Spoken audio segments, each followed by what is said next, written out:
দীর্ঘদিন পর বাংলাদেশ ক্রিকেটে ফিরেছে বাইক পুরস্কার।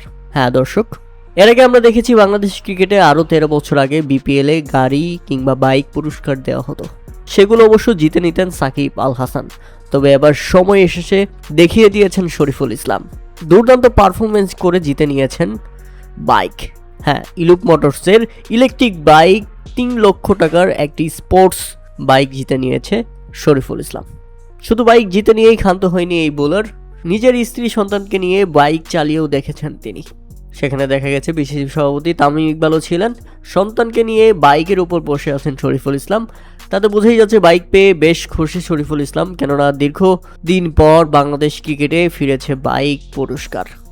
দর্শকদের জন্য এটা ছিল উপভোগকর, কেননা পরিবার যখন সাফল্যের সাক্ষী হয় সেই আনন্দ হয় আরও দ্বিগুণ। নিউজিল্যান্ডের বিপক্ষে ঘোষিত পুরস্কার হিসেবে ইলুপ বাইক বুঝে নিয়েছেন আমাদের পেসার শরীফুল ইসলাম।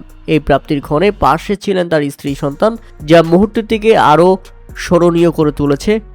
এবং মাঠের হিরো, রাস্তার হিরো ইলুপ মোটরস। প্রিয় দর্শক, আপনারা এই ব্যাপারটিকে কীভাবে দেখছেন তা অবশ্যই আমাদের কমেন্ট করে জানাবেন।